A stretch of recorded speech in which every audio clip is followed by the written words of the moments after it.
earpiece.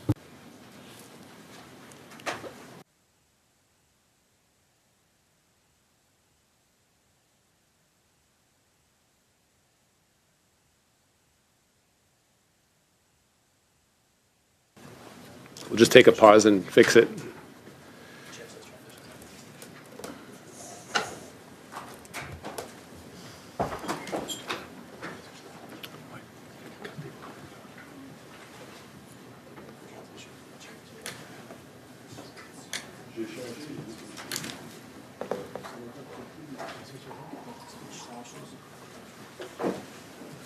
Leur micro n'est pas allumé.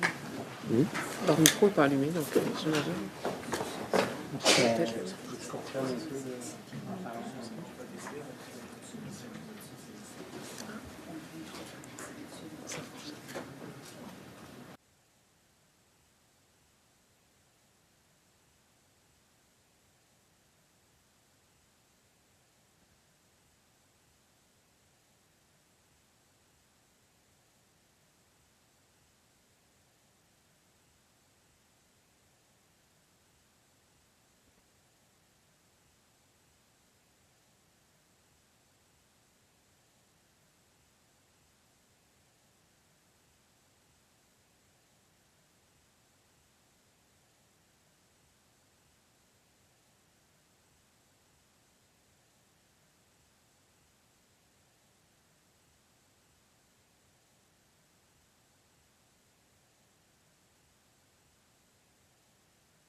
Avant de continuer, So, before we continue, I would like to ask all participants in person to review the guidelines written on the cards on the table. These measures are in place to help prevent audio incidents and acoustic shocks, and to protect the health and safety of all participants, especially interpreters. You will also notice that there's a QR code on the card that links to a short awareness video if you want to watch it. for the benefits of witnesses and members, please wait till I recognize you by name. Before speaking, for those participating by video conference, click on the microphone icon to activate your mic, and please mute yourself when you're not speaking. And for those on Zoom, at the bottom of the screen, you can select the appropriate channel for interpretation, English or French or the floor language. For those in the room, you can use the earpiece, obviously, and select the language of your preference. Reminder again, and I think we've been doing this up to date, that all comments should be addressed through the chair. I thank you for that. Et pour tous les députés présents dans la salle, si vous... And for members in the room, if you wish to speak, please raise your hand. For members on Zoom, use the raise hand function. But we're all here in person. The committee clerk to my left and I will do our best to maintain the order of speaking, and we thank you for your patience and understanding in this regard.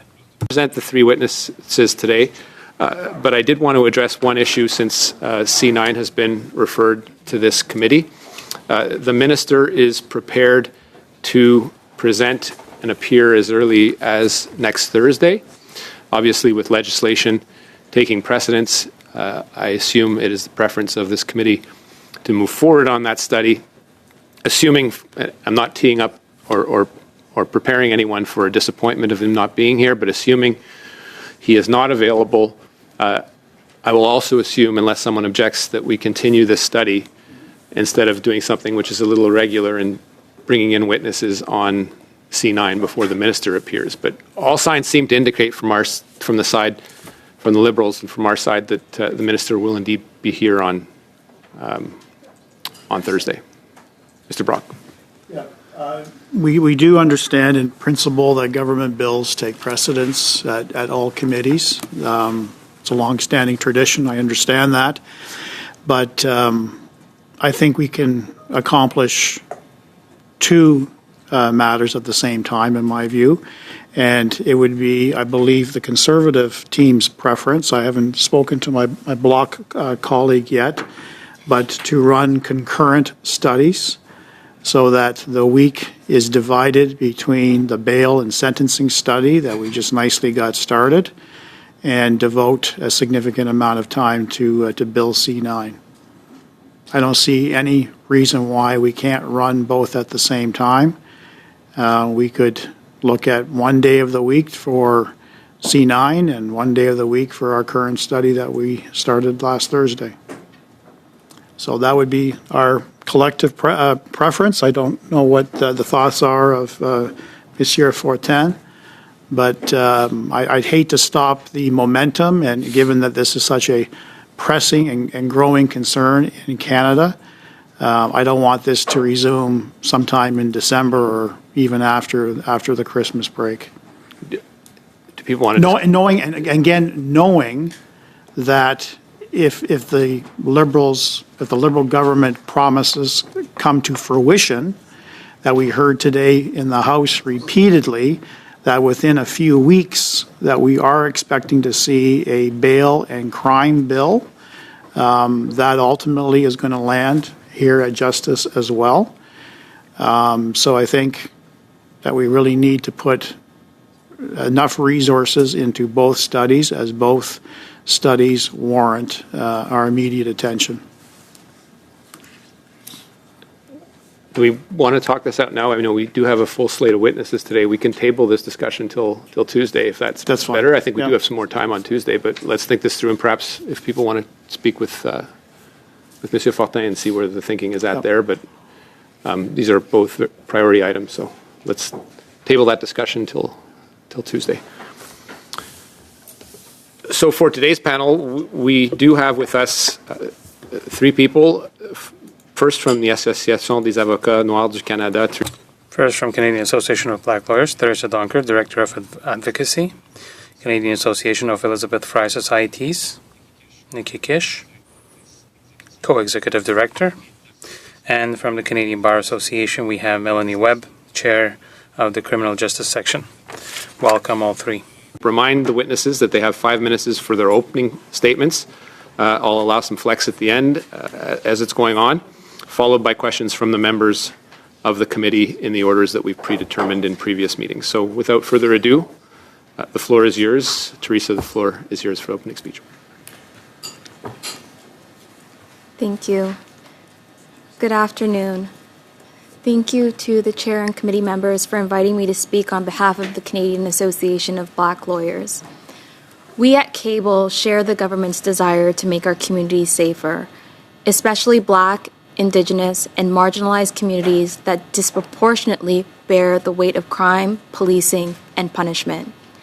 But enacting legislation that lacks evidentiary support will not make our communities safer. While we've seen police agencies and other stakeholders urge for stricter bail and sentencing laws, we have yet to see empirical evidence that those stricter laws will achieve the public safety goals that they aim to address. What empirical evidence we do have paints a different picture, and I want to share 4 examples with you. First, a couple weeks ago on September 11th, the Toronto Police announced that shootings and firearm discharges are down 40%, auto theft has decreased by 33%, break-and-enters have decreased by 13%, and homicides have dropped 51% from this time last year. That is incongruent with the rhetoric that our communities are becoming more violent and less safe.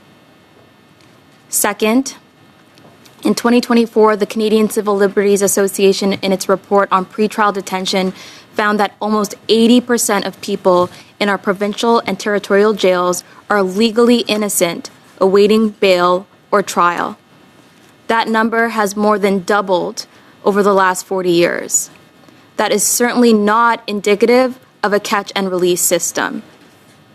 Third, Statistics Canada reported that there were over 1,000 adult criminal court cases in 2022 to 2023. Less than half of those cases resulted in findings of guilt. This highlights why the charter-protected right to a reasonable bail is so important. And fourth, a 2017 Statistics Canada report noted that there's no evidence that mandatory minimum penalties deter crime. Rather, some studies demonstrate that they lead to increased costs to the justice system and that lengthier sentences may actually increase recidivism. This shows that some of the proposed reforms, the ones that remove judicial discretion, may simply cost more money to taxpayers and yet will not make our communities safer. The reality is we do have issues with our criminal justice system, but they are not the same issues that are continually broadcasted by the media. Some of us witnesses here today have practiced or are currently practicing as criminal defense lawyers. What we see is increasing delays in having bails and trials heard in a reasonable time, a right that is enshrined in our charter. We see that our jails are overpopulated. We see dangerous and inhumane living conditions in these jails, which judges have described as disheartening, if not appalling, deeply concerning, punitive and cruel, wholly unacceptable, and consistently failing to meet minimum standards established by the United Nations. These are the same jails that house presumptively innocent people before they are found guilty of any offense. These are the issues that erode public confidence in the administration of justice. And these pressing issues won't be fixed by stricter bail laws or stiffer sentences. We recommend that the government invest in more data collection so that more effective, evidence-based reforms are achievable. We recommend that the government appoint more judges to address concerning delays and provide more funding for legal aid to promote access to justice. We recommend that the government consider policies that make social services and mental health programs that address the root causes of crime more accessible. While we know that there are cases where individuals reoffend while on bail, as even the police associations acknowledged here last week, that occurs with only a small number of offenders. We should not be making sweeping reforms based on outliers. And we certainly should not be making reforms that will inevitably fail constitutional scrutiny. We need to be engaged in criminal justice policymaking that is rooted in research, consultation, and evidence. We are pleased that this committee has undertaken a study of bail, sentencing, and the handling of repeat offenders as a step forward in this approach. And on behalf of Cable, I welcome any questions that this committee may have for us, and I thank you for your time. Thank you, Ms. Donkor. Ms. Kish. Thank you for inviting us. For we too share in our country's collective desire to increase community safety and agree that we need cross-sectoral collaboration to do so. It is visible to all of us who walk through any downtown core in Canada that we have serious social problems. And at the Canadian Association of Elizabeth Fry Societies, we think about public safety every day as we support women and gender diverse people at all stages of justice involvement, pre, during, and post-incarceration. We understand prisons, and so worry by how strongly current discourses are calling for us to use prisons as the tool to solve our social problems. Expanding upon the sentiments of previous police witnesses, we simply won't improve public safety and solve the problems at hand by only changing laws that rid of bail and increase sentence length. We will be back at the same table in 5 and 10 years, for we cannot change laws without duly addressing what those laws will do in society, which will be to send more people into expensive and dysfunctional prisons. Our system can't handle increased incarceration. Ours is already one of the costliest prison systems globally, where despite our federal system having one of the highest ratios of staff to incarcerated people, our institutions remain harmful, both for those who are kept in and for those who work in them. Prisons are costly, counterproductive, and are responsible for significant ongoing public dollars being paid in continual damages and for broad peripheral social and economic costs. We have acknowledged as a country that punishing people doesn't work since 1938 when the Archambault report was released, recognizing then that sending young people into prisons causes them to be more likely to be recruited into further criminal activity, and that rehabilitation and reintegration are what work. And today, some 87 years later, conditions in prison are as dangerous and unproductive as ever. And I don't say this to pit the experiences of the incarcerated against the needs of victim, but to underscore that this approach does not work for anyone. People are leaving prisons worse than when they arrived, and this must be part of our conversation, for it contributes to our ongoing problems. People return to the community with untreated and worsened addiction or addiction that they developed in prison, with chronic physical and mental health issues, and with no money. Each of these factors decreases a person's ability to become a contributing member of our community and costs Canadians. We know what works. It is community investment and vocational opportunity. These things can shrink our prison problems and population down so that we can meaningfully respond to those people who do pose real risk. But we are continually up against public calls that imagine that a responsible prison system is one that is soft on crime.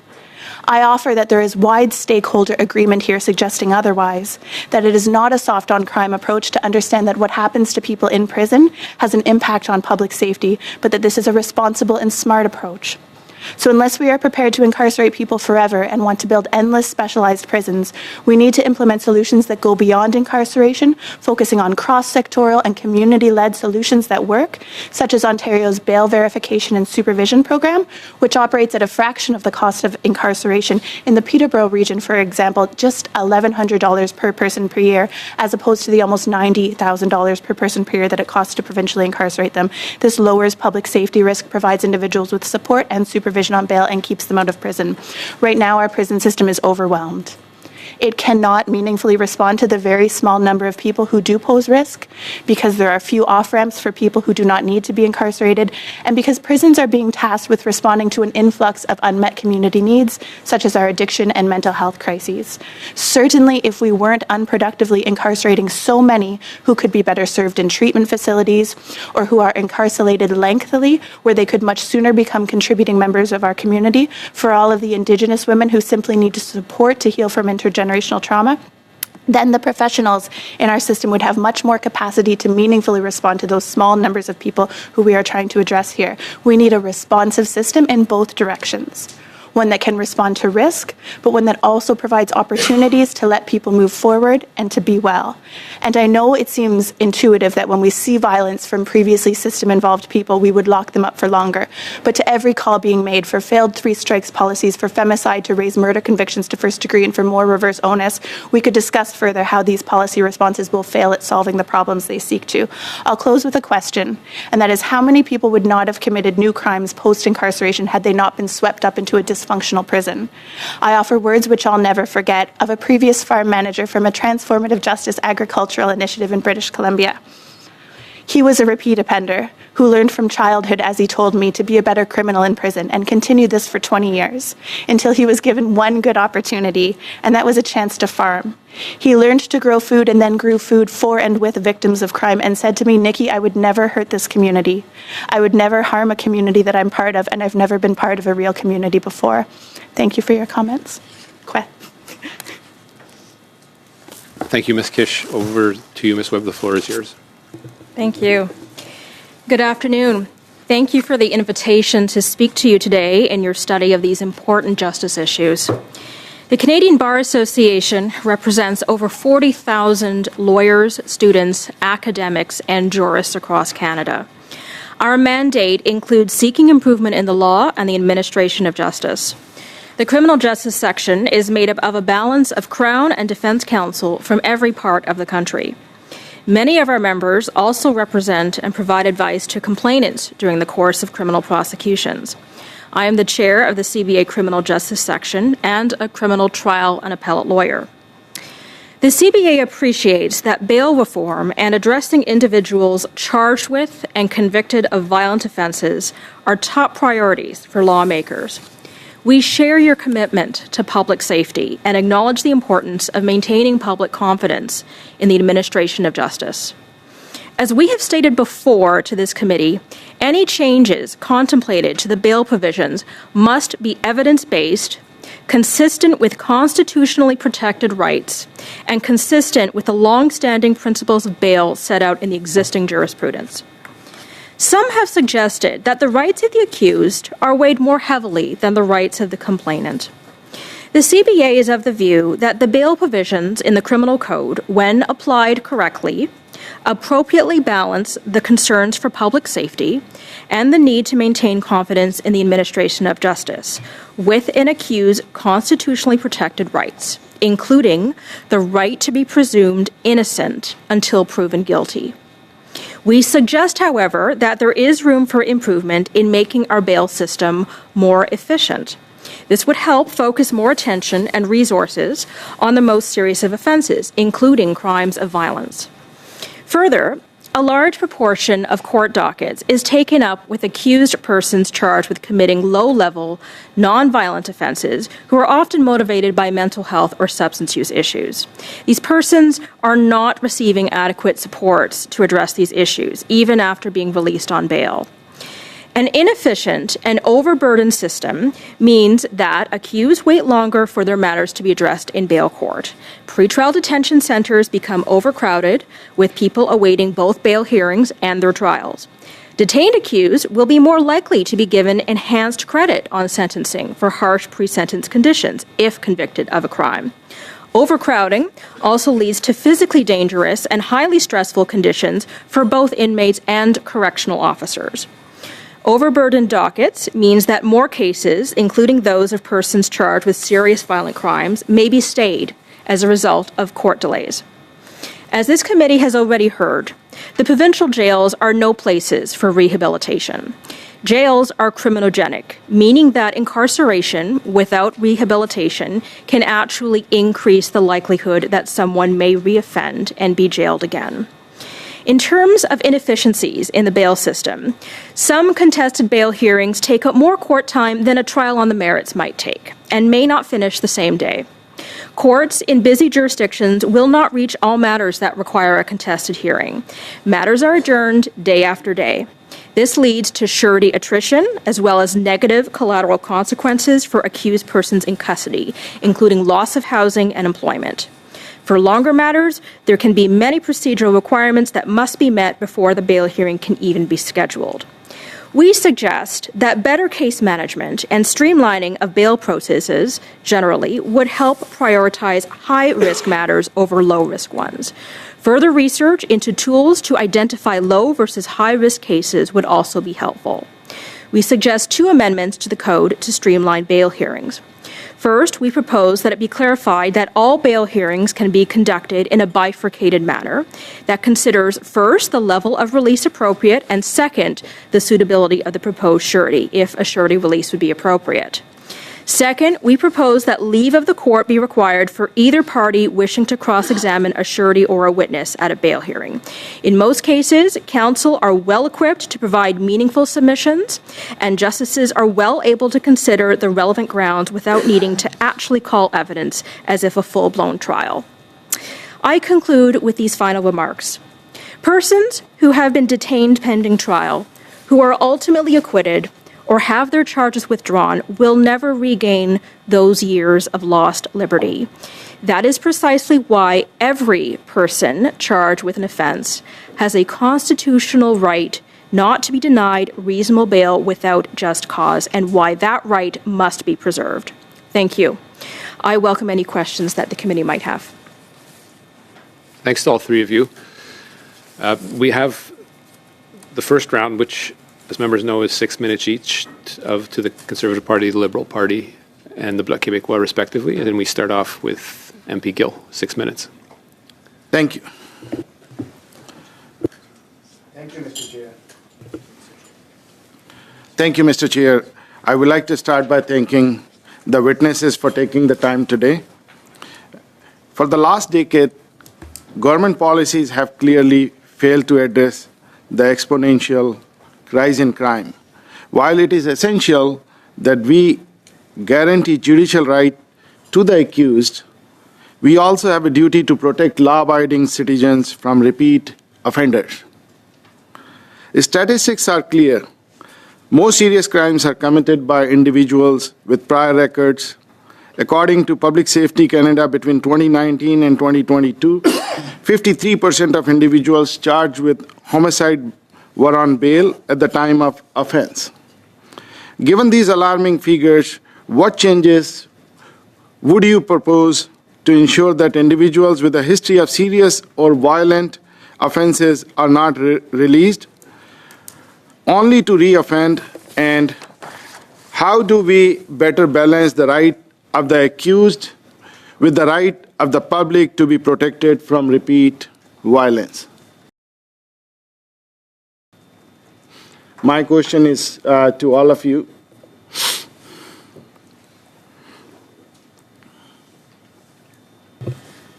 I'm happy to start, but I will leave time for my colleagues to respond as well. I certainly appreciate the concerns about repeat offenders, as I believe we all in this room do appreciate those concerns as well. I would start off by saying that I'm not sure that the empirical evidence supports the notion that there's a dramatic increase in crime. But I do see that there is a concern about repeat offenders. And one thing that I would emphasize when we're talking about repeat offenders is what my colleague Ms. Webb emphasized, that prisons and jails have a criminogenic effect. I listened to this committee's meeting last week with the police, and I know that a lot of members, committee members, have expressed that they have done ride-alongs with the police. I would encourage you all to do visits to our provincial jails as well and our prisons. You will see the inhumane and dangerous conditions in those institutions, and you will see how those conditions have a criminogenic effect.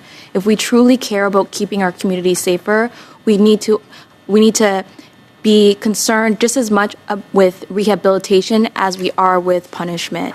Because the reality is, if somebody is spending years in a cage without any programming, without any supports, without any rehabilitation, they will come out more dangerous. So if we really want to address these repeat offenders, we need to be hitting the root of rehabilitation and investing in rehabilitation to make our community safer.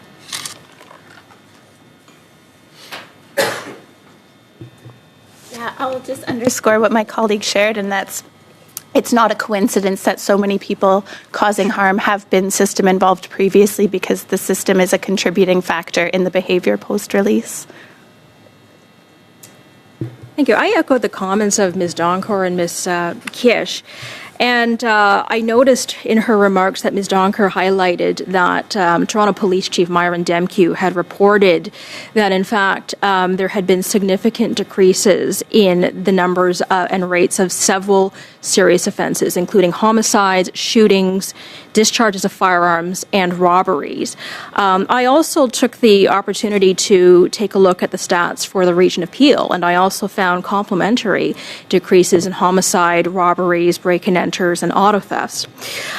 So respectfully, my suggestion is I echo the entreaty of Ms. Donkor that we really need to focus on rehabilitation. But as we all know, and as I believe the president of the Canadian Police Association had testified to last week, unfortunately, our provincial jails are no place for rehabilitation. And that is what we really need to focus on. Thank you. Well, my another question to you, and I heard that you understand the prisons and the prisoners, but I would like to know from each of you that how many victims did you consult for your testimony here today? Well, thank you for that. I mean, I can indicate that I have personally represented victims of crime. I have had people who are close to me who are victims of crime. I have tried not to be insular. I can tell you that the Canadian Bar Association criminal section is a balanced section, which includes the input of Crowns who regularly interact with victims of crime, with complainants, and it's with all of that background and experience that I'm here today.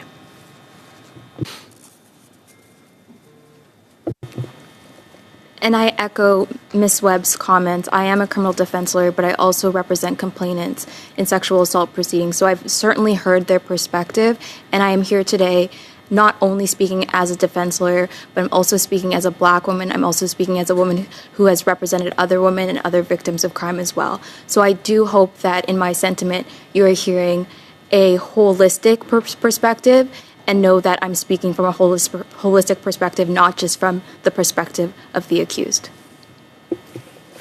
Similarly, our network always takes the opportunity to remind the public that many people who experience incarceration are themselves individuals who have been victimized by crime in their lifetimes.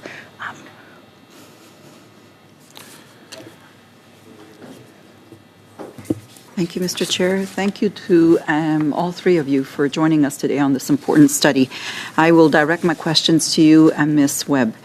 The CPA has noted that bail laws are only as strong as the resources behind them. So what are the most critical gaps that you would see today in staffing, training, or infrastructure? Well, I can only speak really sort of from personal observation on that specific issue. I can indicate that in the urban centers, like, for example, the city of Toronto, the streets, it's evident, in terms of walking the streets or taking a ride on the TTC, that there are numerous persons who are mentally disordered, persons with substance use issues, who are inevitably caught. Some of them end up essentially being arrested, rearrested, released, and not receiving the community supports that they need. Now, in Toronto, we do have the bail supervision program. We do have resources like the John Howard Society, the Elizabeth Fry Society, and we do have people who unfortunately need a little bit more than that, or maybe significantly more than that.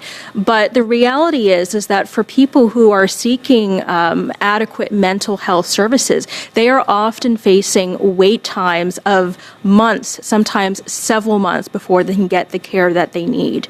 And inevitably, that's frankly just not enough time for someone to get the treatment that they need before they might be reoffending and then essentially caught up in this cycle over and over again. So we are very much in support of investment in health and social services at all levels of government, and that requires proportionate investment from the provinces as well. Have their Jail Not Bail Act to replace the principle of restraint in Section 493.1 of the Act with the principle of protecting and the protection of the public. So if the principle of restraint was removed from the criminal code, could it still exist in common law and be argued at bail hearings?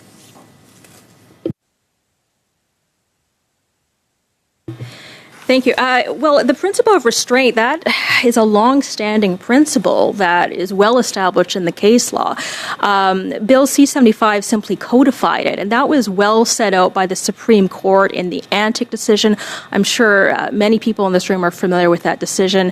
I frankly, in the limited time that I have today, would not be able to adequately describe and explain why that principle of restraint is so important, but I would urge everyone to take a close read of the Antic decision, which would explain why the principle of restraint is so important. Opinion, is the protection and safety of the public a criteria already considered in bail hearings? It is. And again, despite the fact that we return here, I think, every couple of years, and we talk about potentially considering adding more language to the code or adding more things or factors that a justice should consider on a bail hearing, the reality is that we have experienced judicial officers across Canada who, regardless of whether it's written in the code or not, are already taking these important factors into consideration. And finally, the Conservatives, including the members on this committee, have already suggested to fix the bail system, suggesting that would require the use of the notwithstanding clause. Would you agree with that? We would not agree with the use of the notwithstanding clause for reasons that are, I think, well set out in submissions that the CBA has made elsewhere. Frankly, we would focus on, again, trying to make our bail system more efficient so that we can focus on the offenses and the crimes that are of serious concern to the public. Thank you, Mr. Chair. Since I have more time, I will address my question to Ms. Teresa Dunkor. You've spoken about the importance of fairness alongside public safety. From your perspective, what safeguards are most important to assure bail laws are applied consistently and credibly in all communities? Well, that's an excellent question. And I think that we need, for one, we do need more resources in our courts. We need more resources, more appointment of judges so that we're not experiencing the delays that we're currently seeing, especially in Ontario. But I also think that what's more important or as equally important is more funding, especially for legal aid, because I think we see disproportionately that individuals with more resources, more access to sureties, more financial resources are the ones that are able to be released on bail, as opposed to those from marginalized communities who may not have the same resources and access to sureties. And that doesn't necessarily mean that they're any more dangerous or they're any more of a risk to public safety. They simply do not have the resources. And that certainly is an equity issue that needs to be addressed. I'm done. Okay, thank you. Merci, Monsieur le Président. Thank you, Chair. Ms. Webb, Ms. Dunkor, Ms. Kish, thank you for being with us today. It is an important study. And you are saying that you followed the working of the committee last week, and you know that we heard from police officers and associations, and they came up with very sensible recommendations, but it's also important to see the other side of the coin. So I'm listening to your remarks, and I appreciate your participation. Now, as it's often the case in this kind of a study, the issue that is the most important is how do we triage all of this? How do you navigate between the presumption of innocence and the rights of the accused in a trial versus public safety? Of course, the principle dictates that people should be liberated at the first opportunity unless they do not meet certain criteria. If they're dangerous for themselves or for the society or if they cannot appear before court. Now, these are principles that I think should appeal to a large majority of people. But the problem is, how do we sort through all of this? Because we see repeat offenders who are released and who commit the same crimes. There is one in my riding, for instance, this week. There was an incident, and apparently it's been 16 times that he did not respect the conditions of his release and ended up killing his spouse. So it's unacceptable. Now, the Canadian Bar Association first, maybe, Ms. Webb. At the moment, some aspects are not well defined. There is no consensus. But would you have any particular recommendations to us quickly, if possible? But how can we make sure that these principles are respected so that violent people are kept in prisons rather than being set free? Thank you. Well, first of all, we need to start with the presumption that regardless of someone's criminal record or the number of outstanding charges that they have, and regardless of their background, that they are still legally presumed innocent until proven guilty. I think that we all understand and accept that. Notwithstanding that, we also must balance the protection of the safety of the public, including any complainant or witness. That is written right into the secondary ground in terms of the grounds that a justice must consider. So there's nothing new there. I mean, I can indicate that in terms of, we're talking about intimate partner violence. I think no one would disagree that intimate partner violence is a scourge upon society. Sadly, I think we need to do better to address what is causing intimate partner violence. Comment?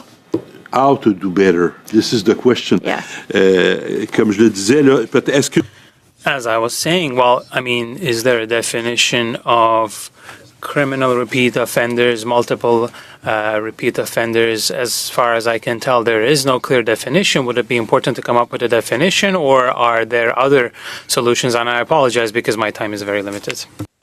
I can tell you that certainly there are repeat offenders who come before the court, but I think that we need to be careful about unfortunate, tragic outlier cases in which, unfortunately, a fatality may occur, a homicide may occur.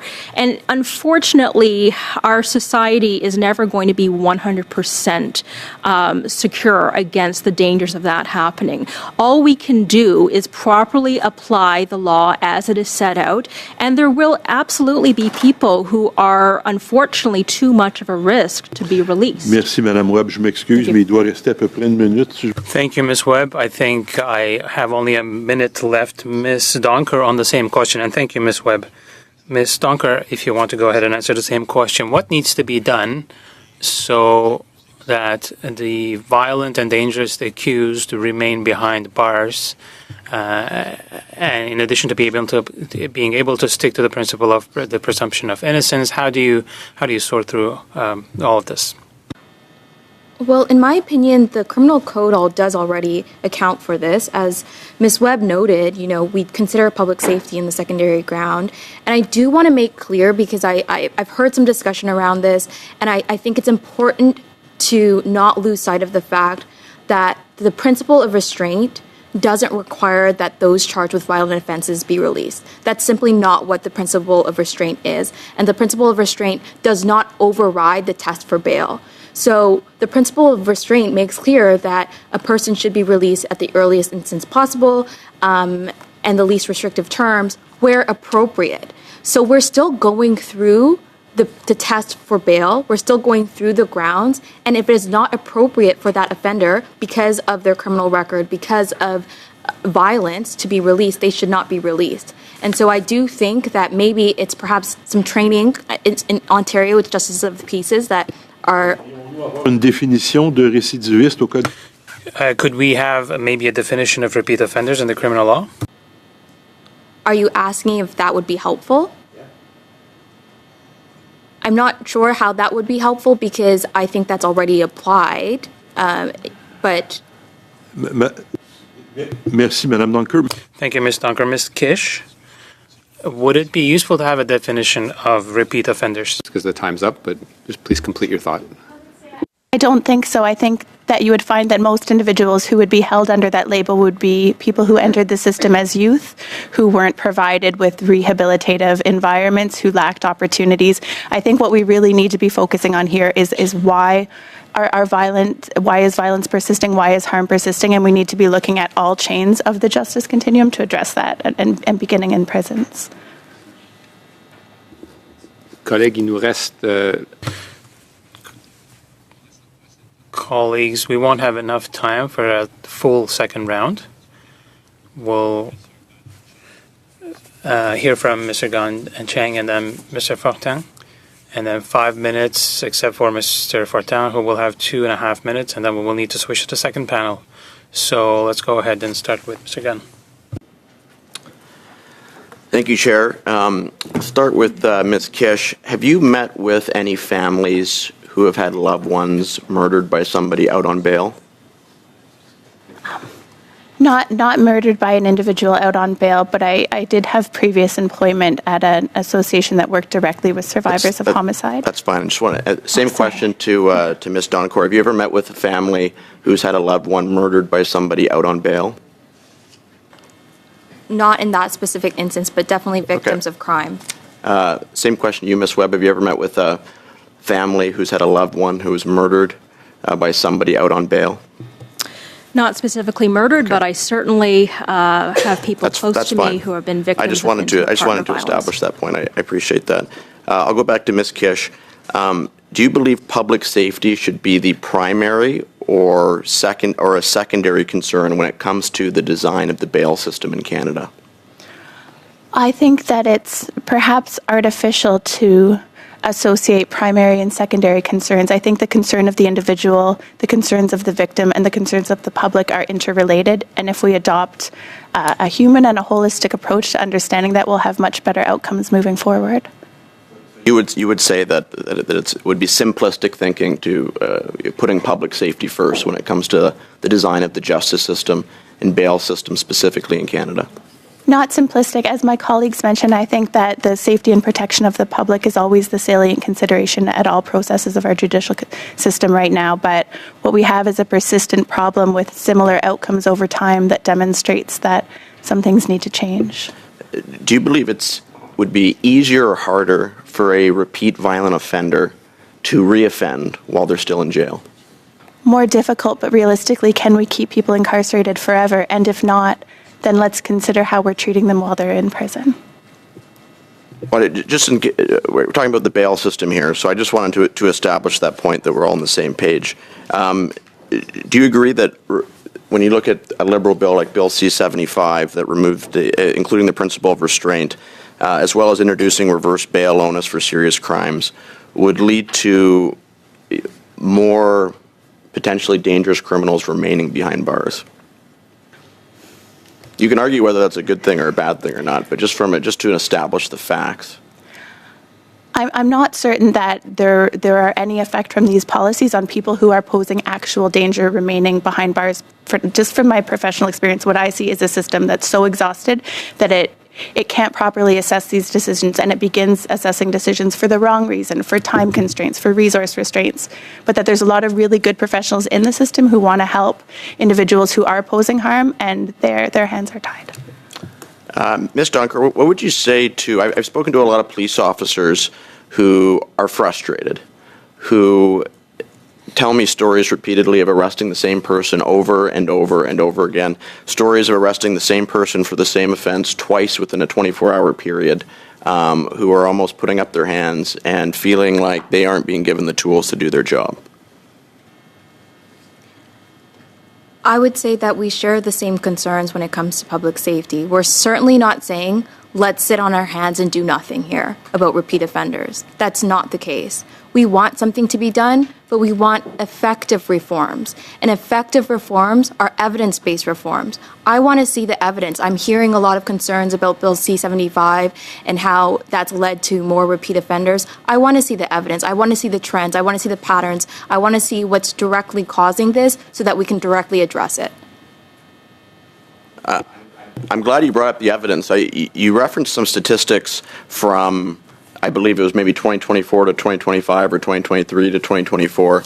But there's some other statistics there as well, as far as what's been happening since 2015. Violent crime up by 50%, homicides increased by 27%.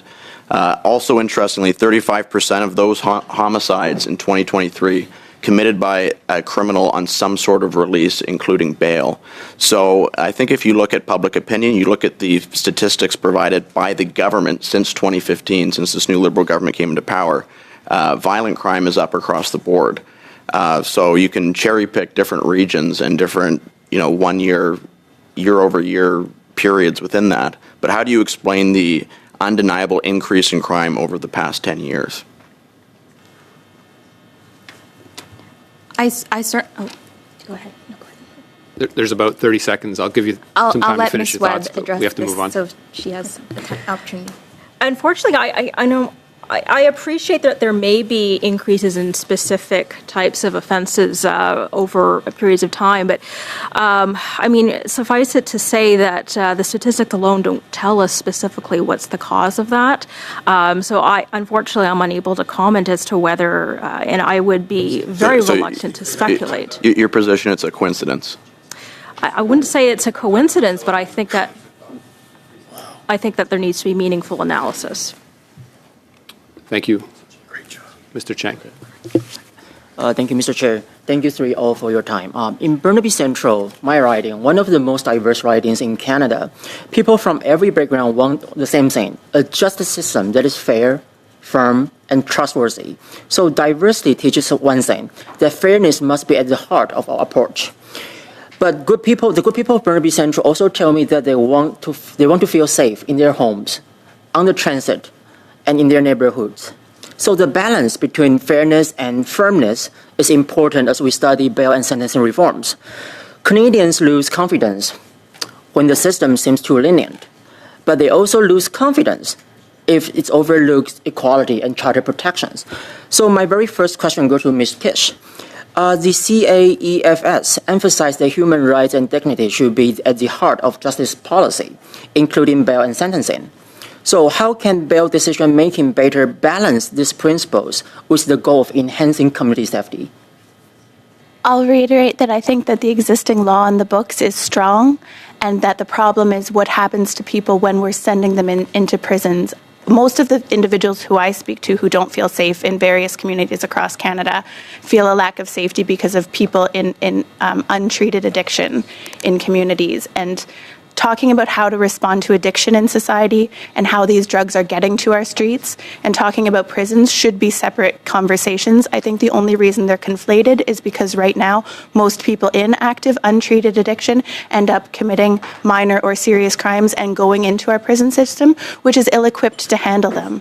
So if we weren't incarcerating people for issues of mental illness and addiction, and if we were thinking meaningfully and in distinct ways about these crises we face, then we can tease out why people are being incarcerated, experiencing worse conditions in prison, being released and causing harm again, because prison is not the appropriate response. Thank you. So my second question would be, conditional release often relies on support such as housing, treatment, and supervision, yet CAEFS has identified gaps in these resources across provinces. So in your opinion, in your view, what are the most significant gaps and what actions should be taken to address them? Especially post-pandemic, I think speaking to what's causing an increase of crime, if there is one, again, I would point to people having a lack of affordability, a lack of resources, a lack of purpose, untreated addiction, and then worsening mental health crises that flow from all of these things. We know what works. I ended with the anecdote of the story of the individual who found community because it's strangely simple. As complicated as we make the system, when people feel cared for and feel like they have an opportunity to be a better version of themselves and to do something that means something in the world, in more cases than not, they're going to respond positively. Sure, we have a society that will always be imperfect and harm is always possible, but let's invest in what works, which are community-led programs. And in the portion of last week's testimony when the police associations were speaking to cross-sectoral and cross-jurisdictional mobilization, it's true, we can't be working in silos. We all face and all respond to the same problems, so we should be doing it together. Thank you, Ms. Kish. And my third question goes to Ms. Donker. The Canadian Association of Black Lawyers has argued that social context should be considered in criminal proceedings. So how can that principle help ensure that bail decisions target repeat violent offenders while avoiding unintended impacts? Well, we do already have Section 493.2 of our criminal code, which is intended to address vulnerable populations, including Black and Indigenous communities, and Black and Indigenous individuals that are disproportionately represented in the criminal justice system. And where that is applied appropriately, that should be a way in which social context evidence can come into consideration in the bail context. And I want to make clear that 493.2 is not a get-out-of-jail-free card simply because you are Black, Indigenous, or marginalized. It is taking consideration of the full picture. And our courts at all levels, including the Supreme Court of Canada, has recognized that racism, in particular anti-Black racism, is a prevalent part of our society, including our institutions, including the criminal justice system. So it is not simply that Black and Indigenous people are more violent, commit more crimes. A part of the reason why we are continually seeing Black and Indigenous people in our criminal justice system is due to anti-Black racism, systemic discrimination that needs to be addressed. Thank you. You're pretty much done. Monsieur Fortin, 2 minutes et demie. Mr. Fortin, 2.5 minutes. Thank you, Chair. Now, I'll ask my first question to Ms. Webb. And young offenders who are committing crimes, we talk a lot about how we treat these people, how we deal with these people, rather. whether to bring them before adult courts. But what I'm more interested in is rehabilitation. I can ask all three of you, but let's start with Ms. Webb. Is it easier to rehabilitate young people? And secondly, those who recruit young people, who are not adults, obviously, to commit crimes, are we cracking down on them sufficiently? Are we creating, maybe can we envisage creating a crime out of the act of recruiting a young person to commit a crime? So is it easier to rehabilitate young people? And secondly, would it be envisageable, in your opinion, to create an offense for recruiters? Ms. Webb. My apologies. Given that youths, first of all, it's tried to say that youths are treated differently from adults, and they have the Youth Criminal Justice Act for very good reason. They are presumed to have diminished moral culpability or diminished moral blameworthiness. Je m'excuse. I apologize, but in 20 or 30 seconds, if you can. So, should we do more work on rehabilitating young people, and should we create a new category of crime for those who recruit young people? Very shortly, I absolutely believe that youths can be rehabilitated, and I would certainly hope that they can be rehabilitated more quickly and more efficiently than adults. In terms of adults who may manipulate youth to commit crimes, I would agree that that is a matter for serious concern, and certainly I think the committee could study that. And Merci. Ils ont depuis le temps, Madame Dunker. Thank you. Unfortunately, I don't have a lot of time. Ms. Donker, what do you think on the same question? Or Ms. Kish, if you want. I think that, unfortunately, as previous testimony recognized, most of the people who end up in our prison system are young people, and we should invest all resources to protecting people while their frontal cortexes develop. If we create an offense that creates a longer sentence for people targeting youth to crimes, provincial prisons especially are breeding grounds to recruit people into further gang and criminal activity. So what mechanism do we have to respond to people who are behaving in these ways? It's an important conversation.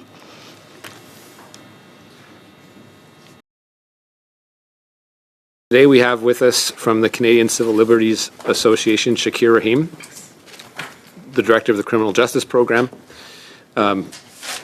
From the John Howard Society of Canada, Catherine Latimer, Executive Director.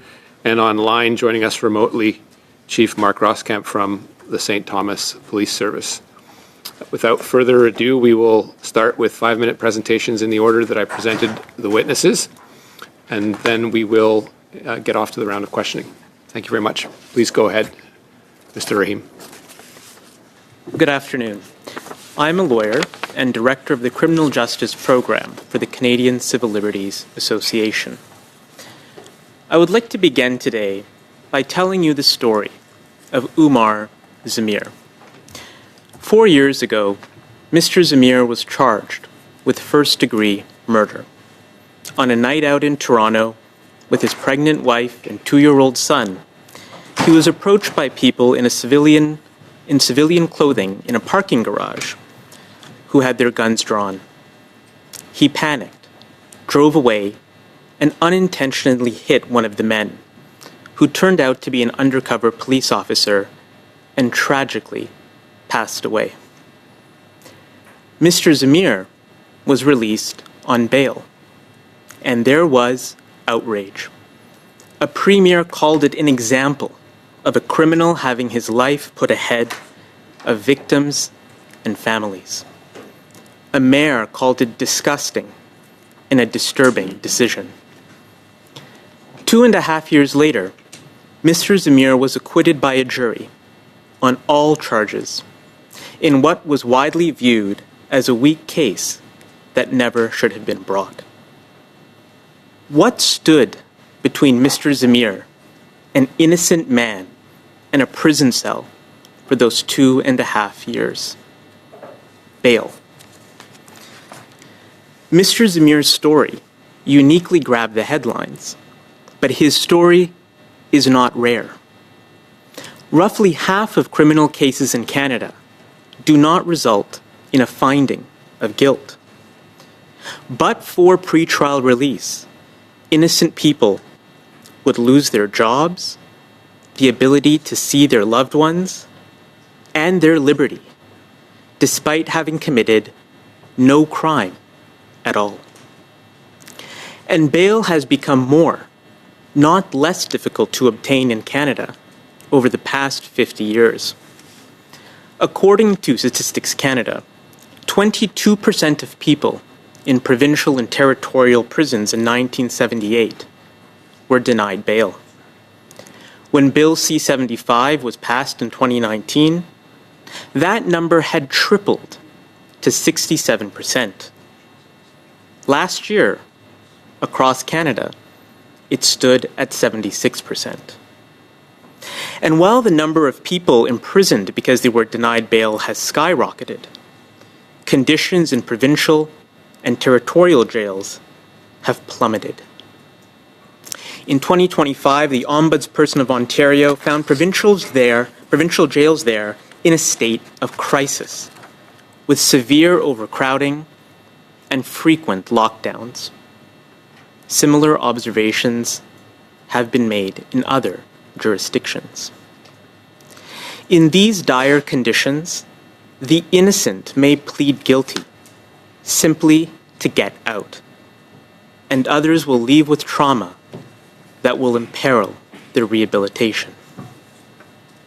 So how do we reconcile this reality with the headlines that we see about bail? First, critically question the notion that bail is driving an increase in crime across the board. For example, again according to Statistics Canada, charges for motor vehicle theft and break-and-enter offences are down approximately 10% since 2020 and around a full third since 2010. In Montreal, gun violence has decreased 47% since 2021, according to the SPVM. In Toronto, as you have heard, shootings and firearm discharges are down 40% this year, according to the Toronto Police. This September, the Mayor of Vancouver announced that violent crime in his city was at a 23-year low. Second, effective bail reform requires us to be able to identify and measure where problems may lie. Yet no jurisdiction provides standardized data on the number of people who allegedly reoffend while on bail, their charges, and their release conditions. That data would also tell us about the many bail releases where people do not reoffend, people who abide by their conditions. Those cases, too, must be taken into consideration when it comes to bail reform. It is vital that the federal government... Yes. You to wrap up? Absolutely. Last sentence. It is vital that the federal government, in collaboration with the provinces and territories, collect and publish standardized data to ensure any future changes are grounded in evidence. Thank you. Thank you. Ms. Latimer. Thank you, Chair. It's a great pleasure. Can you hear me now? You're fine. Thank you. It's a great pleasure to be here, and John Howard Society is very grateful for the invitation to come and contribute to this important study into bail, sentencing, and the handling of repeat offenders. The John Howard Society of Canada is a national charity committed to just, effective, and humane approaches to the causes and consequences of crime. Affiliated John Howard Societies provide services in more than 60 communities in all provinces across Canada. We are guided by principles and evidence relating to just, effective, and humane approaches to reduce crime and make communities safer. In these opening remarks, I would like to comment briefly on repeat offending and sentencing before focusing on bail reform. The criminal justice system is really very familiar with dealing with repeat violent crime. And there are many avenues by which it now deals with it, including progressively longer sentences, less access to bail and community-based sentences, barriers to conditional release, post-release Section 810 orders, and designations of long-term offenders and dangerous offenders. Those found by the courts to be dangerous offenders can remain in prison until they die. Evidence on the effectiveness of these provisions should be provided before further measures are adopted.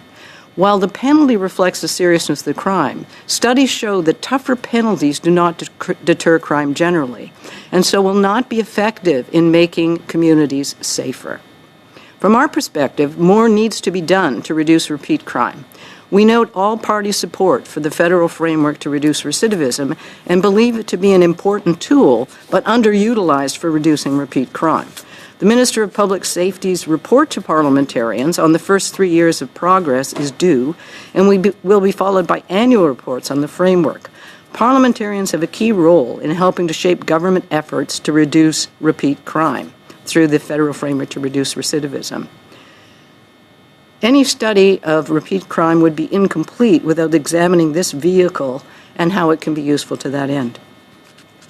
I would point out, as some was raised before the earlier panel, that the combination of increasing homelessness, drug addiction, and mental illness has made forms of problematic behavior more visible in some communities. Police and others do not have adequate resources to quell public concerns about how often criminal behavior that is not serious enough to warrant serious criminal consequences are treated. Some believe that this is maybe what is fueling the catch and release concerns. I think people share the concerns of people from Surrey that they want to feel safe in their communities and are troubled by erratic behavior that they see on their streets. Much more needs to be done to address the underlying causes of this behavior and to provide services for those in need.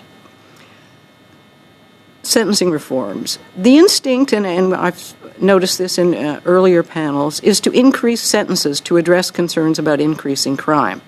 Studies show that tougher penalties do not deter crime. John Howard Society believes that the quantum of the sentence should reflect the seriousness of the crime and the person's degree of responsibility, not more than that. We oppose mandatory minimum sentence because they are always unfair to those whose degree of responsibility warrants a penalty that is less than the minimum. In terms of the bail system, our position is that it is dysfunctional and in need of significant reform. We are very grateful for the analysis and comprehensive reforms suggested in a recent paper by Richard Barnhorst, a copy of which I'm more than happy to provide to the committee. At the outset of his paper, he identified a number of problems with the current pretrial detention and release system. I have listed about 19 of them, but if I go into them, I'll be over my 5 minutes. So suffice it to say that there's a lot of problems with collecting the evidence. There are significant delays in the process. There are certain inconsistencies in the application of the pretrial detention provisions across jurisdictions. And as Shakir has pointed out, the numbers of people who are in pretrial detention has been consistently increasing in a manner that does not reflect increasing crime rates. There are significant problems with the pretrial detention provisions, and they call out for reforms. The John Howard Society of Ontario has just released a study in which it was looking at how the province of Ontario could improve remand in its province. And it is looking basically at increasing programs like bail verification programs. Slattemer, if you could just conclude, please. Sure. We're very grateful that the committee is conducting such a study into how law reform and other measures could effectively respond to crime in a principled and effective manner. And we urge that any immediate reforms to bail be accompanied by a commitment to a comprehensive, principled, and evidence-based overhaul of pretrial detention and release practices, laws, and policies. Thank you very much. Thank you. Before we go to Chief Roskamp, we just need to do a brief sound test, if the committee can bear with us for a second.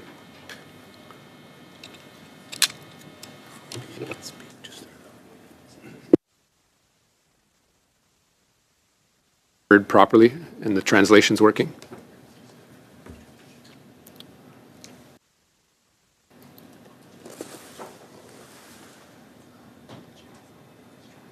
That's the first part of the test.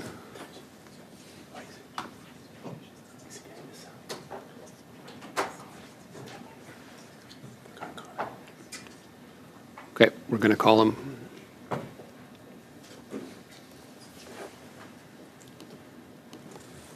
Can you hear me now? Yes, we can. Could you hear me?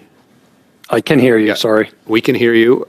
Translation will confirm that you're being translated. Thumbs up means we can hear you in both official languages. So, yeah, please go ahead. You have 5 minutes, Mark. Well, thank you very much for the invitation and the opportunity to speak with you today on matters of deep concern to police leaders across Ontario, across Canada, the urgent need for meaningful and balanced bail reform. As the chief of the St. Thomas Police Service, a small to mid-sized growing community in southwestern Ontario, I appear before you not only as an Ontario police leader, but as a voice for St.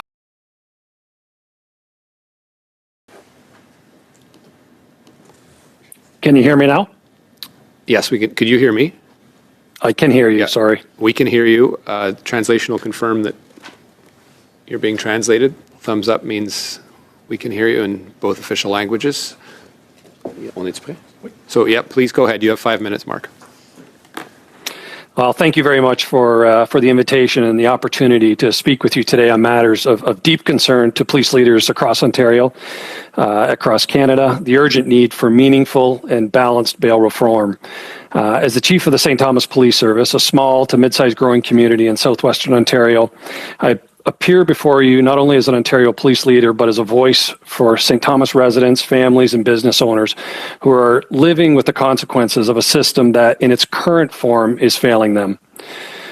The core issue is this: our communities are increasingly and consistently being harmed by individuals who are repeatedly released into the public while facing serious charges, only to reoffend, often violently, while on bail.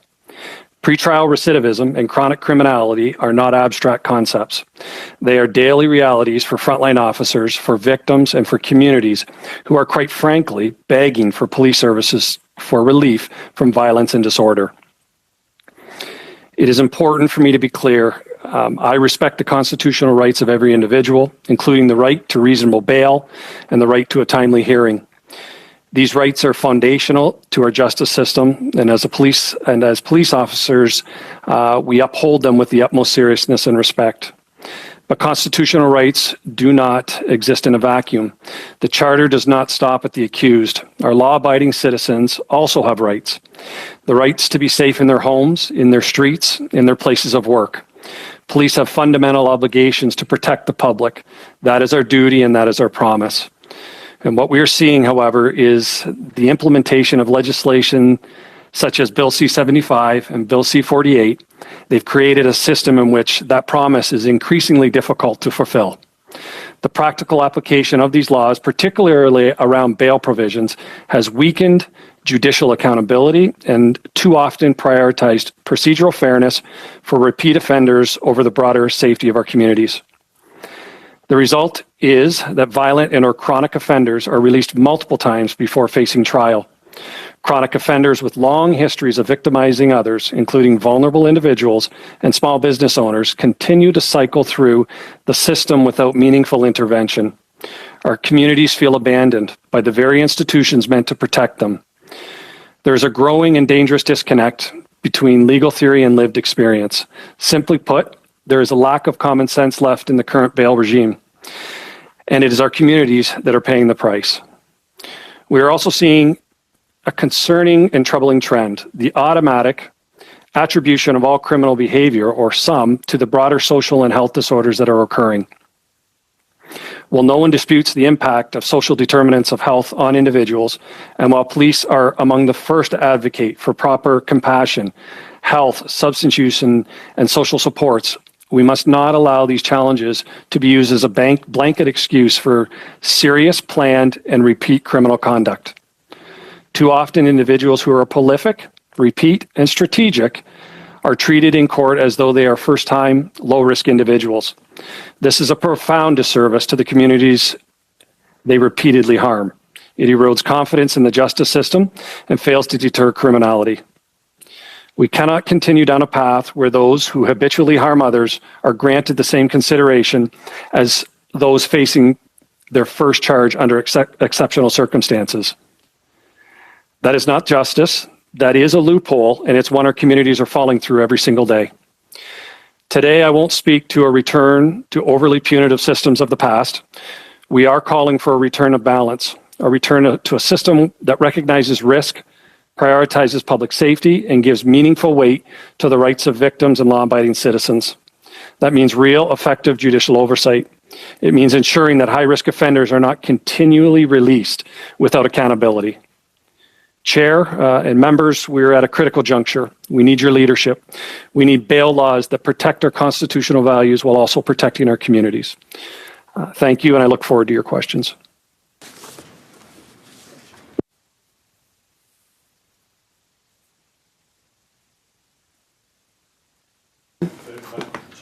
Encore une fois? Ah, c'est la traduction ou c'est... OK. OK, parfait. Non, parce que je l'avais éteint moi-même. No, I turned off my mic. For that, and Ms. Latimer, Mr. Rahim, for your testimony, we will go back to round one with MP Lawton leading off, followed by MP Latanzio, and then obviously Monsieur Fortin. Andrew, the floor is yours. 5 minutes or 6, Chair? It's 6 minutes for the first round each. Thank you. And then 5, 5, and 2. Thank you to all the witnesses for taking the time to join this very important study, and thank you, Chief Roskamp, for your testimony. I'd like to start with you, because we heard witnesses earlier in this meeting say that the instances of criminals committing crime on bail are outliers. That was the exact word that one of them used. That when criminals commit crimes on bail, they are outliers. Is that your experience on the ground as a police officer, Chief Roskamp? That is not my experience. The vast majority of individuals committing criminal offenses today are doing so pre-trial in a pre-trial recidivist way. Just for context here, St. Thomas is a small community, but relatively speaking, fewer than 50,000 people. What is the volume, if you had to estimate, of these prolific offenders, these individuals that you would attribute to engaging in chronic criminality, and what is the burden that your police service is shouldering as a result of those individuals? That's a great question. I can give you some statistics. Between 2022 and 2025, our police service laid approximately 7,500 criminal code charges. Of those 7,500 criminal code charges, 2,000 were failing to comply with court disposition. Consistently, year after year, we see about 33% of our charges being failed to comply. We have numerous individuals in our community, whether it's intimate partner violence or whether it's chronic criminality from small petty theft, petty crime, up to homicide. We're seeing fail to complies as a major pressing point, and individuals, offenders, understanding the legal system well, they know that bail conditions are rarely enforced. They anticipate delays in the court proceedings. They recognize that even serious charges may not lead to long-term detention, and in fact, it's what we're terming like they're gaming the system, and so. I think that, is there any other areas you'd like answered in regards to that, Mr. Lawton? I think you've addressed the question very well there. What I'm trying to get a sense of is, and you've indicated it there, so nearly 1/3 of all the charges you laid in that particular period of time were bail violations. Correct. Explain to me, if you can, Chief Roskamp, the effect this has in particular on smaller communities. Because I know historically, 10 years ago, for example, before the Liberal government formed, there was an attitude in St. Thomas and communities of similar sizes across the country that basically these were all big city problems. And now we've seen this trickle down. So what is the effect on your resourcing, given that you are so comparatively smaller than the Torontos and the Vancouvers of the country? This is a great question. The rise of violence and chronic criminality in small communities, it has far-reaching effects, and it creates widespread fear and trauma in communities and undermines the safety, a sense of safety of our residents. Violent incidents can reduce investment. It can harm tourism. It can increase municipal budgets. It increases municipal budgets, my budget as a police service. And over time, the community's identity shifts. We had between 23 and 24, 22% increase in our crime severity index. Although we had among, a national high and the reduction of non-violent crime severity, that's your break and enters, your mischiefs, your minor thefts, 32% reduction. And so we're proud of that, but it's such fragile gains that we have to be careful. And we're looking at this chronic criminality as being such a pressure point for smaller communities. In 2024, we unfortunately experienced 2 homicides. One of those homicides, a young lady was shot and killed in a parking lot in a downtown corridor. The individual that's alleged to have committed this crime was out on bail. And so it affects communities of all sizes. You do not have to be in large metropolitan centers or in the GTA for this to affect your community. And we're seeing that, and that manifested in a big way post-COVID, that chronic criminality, and it has lasting serious impacts on communities. You mentioned, Chief Roskamp, in your opening statement, 2 bills specifically, the Liberal bills C-48 and C-75. Can you draw a direct line between that legislation and the problems you've been describing? Simply put, I believe C-75 has created less safe communities, is my opinion. Near 30-year career in policing, releasing individuals at the earliest opportunity with the least onerous conditions has gone too far. It does seem as though almost every individual who faces the court system is released. And to be quite honest, offenders know this, and that's part of the gaming that's occurring today, and that's real. Our main criticisms of C-75 are that it removed tools that allow judges to account for long-term criminal history and compliance behavior, resulting in more frequent releases. 48 was a step in the right direction, but it had gaps. It didn't allow for judges to consider anything beyond 5-year limitations with regards to prior convictions. And so we're left with the position we're in now. All we're asking for is better court-level decision-making frameworks, among other areas, and I can get into those if you'd like. With regards that'll to our have to be with another member of Parliament. Thank you for your time, Chief Roskamp. Thank you. Without blowing up your computer, if you could maybe turn up your volume or speak louder on the next round, but I'm projecting on you because we're relatively the same age and I assume we have the same computer skills. I don't want you to disappear by pressing the wrong button, so I use your judgment.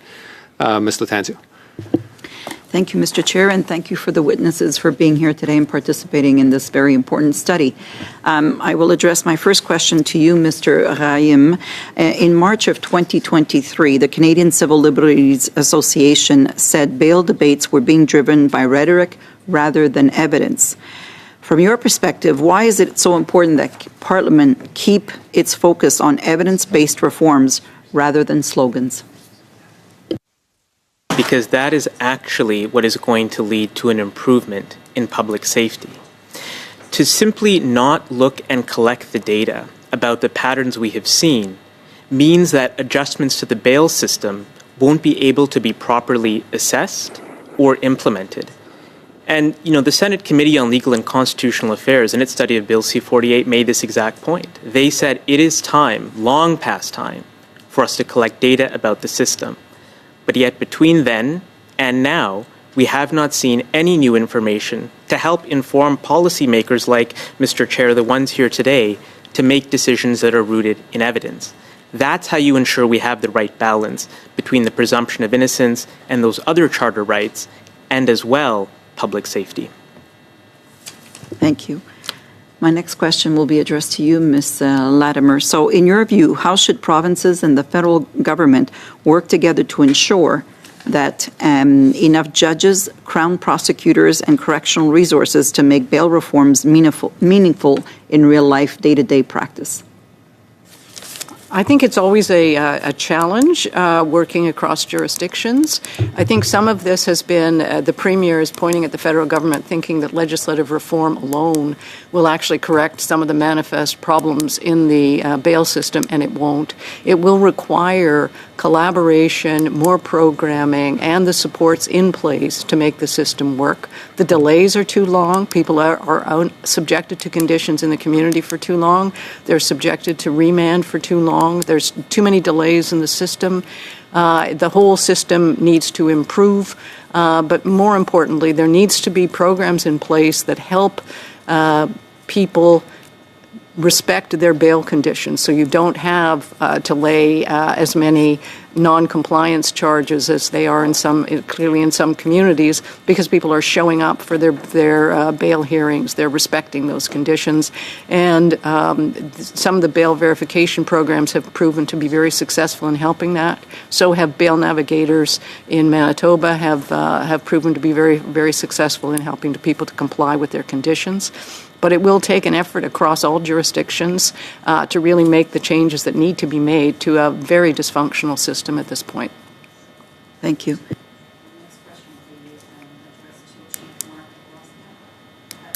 Camp, do you believe provincial courts have the adequate capacity to conduct timely bail hearings and risk assessments?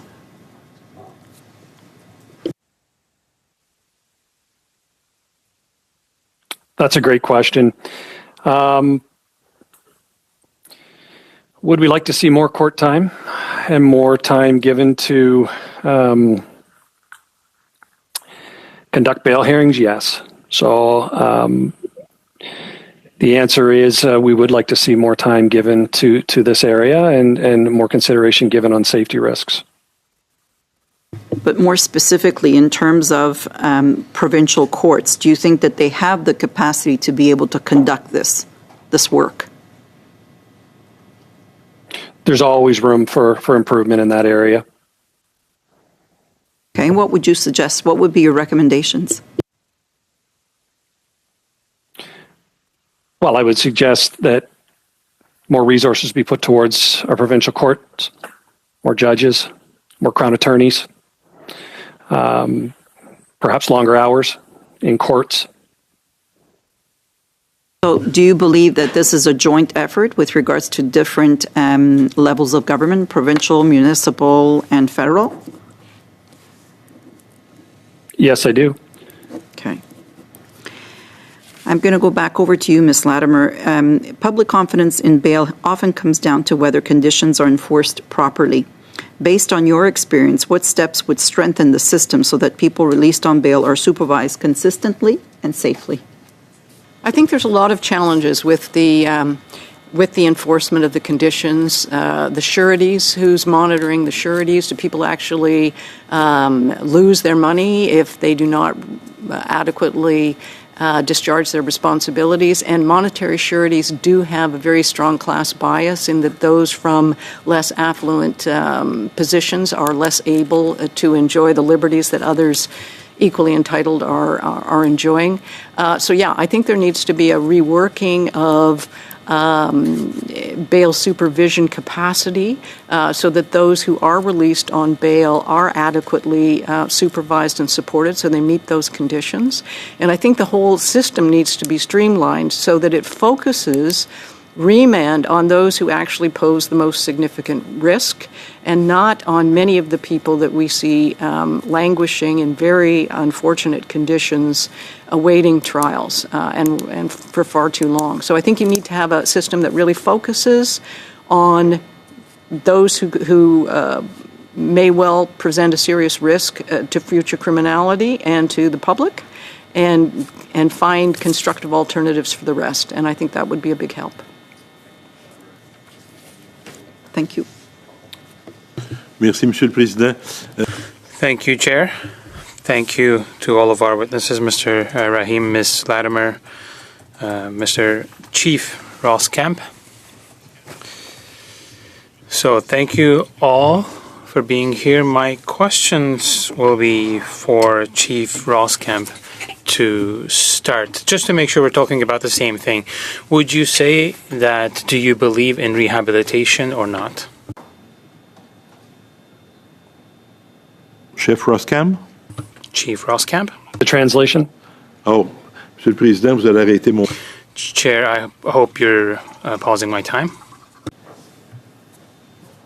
So, Mark, if you just go with You're also frozen on screen, so it was fateful warning for me. But if you go to the interpretation button, it looks like a globe. You can click on it, and since Monsieur Fortin is speaking in French, you press English. Got it. Thank you. Problem. Ouais, répète, puis on a gelé ton... Okay, I'll start again. Mr. Roskamp, hello. Do you believe in rehabilitation?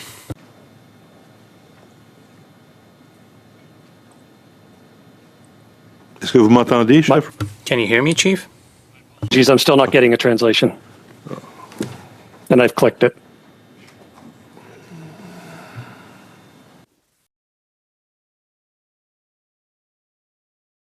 You have 5 minutes for your questions. Oui, vous avez 6 minutes. Il restait 5 minutes. Yeah, you still had 5 minutes. But I didn't even get to start asking any questions. I mean, I want to play along, but I'd like my 6 minutes ideally. Okay, go ahead. Hello, Mr. Roskamp. Can you hear me this time around? So thank you for being with us. Now, the question I have for you initially is, do you believe in rehabilitation? Yes, sir, I do. Et pour vous... So, for you, when we talk about young offenders under the age of 18, do you think that rehabilitation is easier for these people compared to older folk?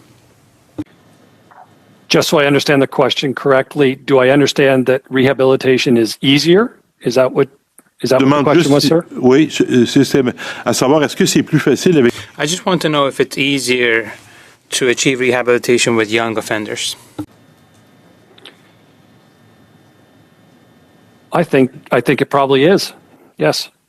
Monsieur Chef Chief Roskamp, the criminal law as it is currently envisages that people are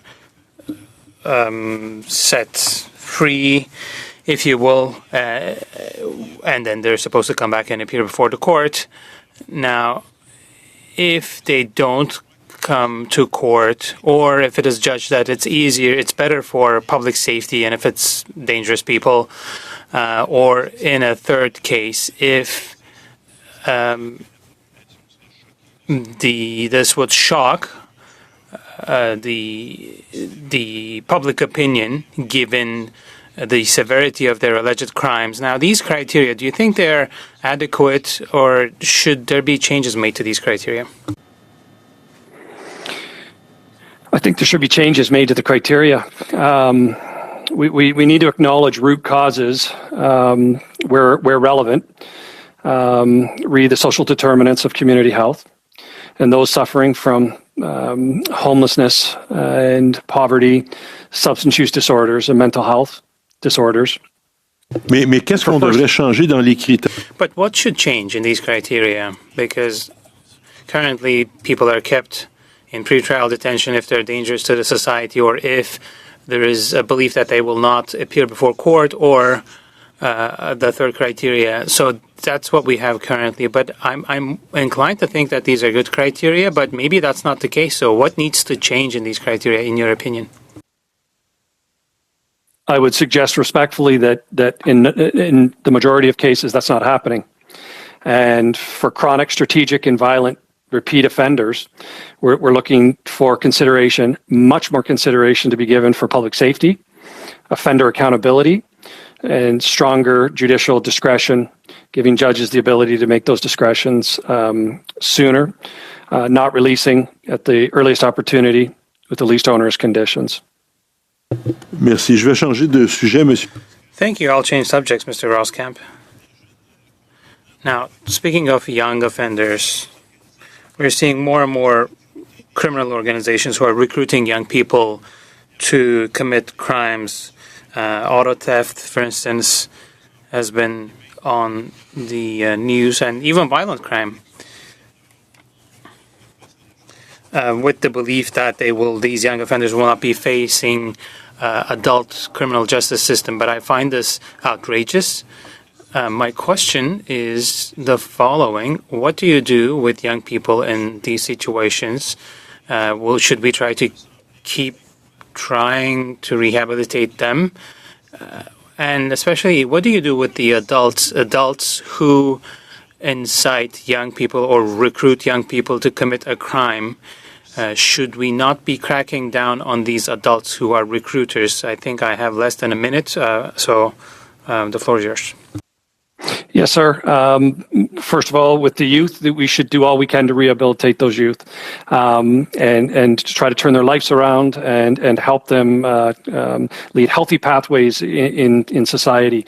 In terms of those that are inciting and driving these serious crimes, for which St. Thomas is even a victim of in recent days, we need to seek out those individuals and hold them accountable to the law.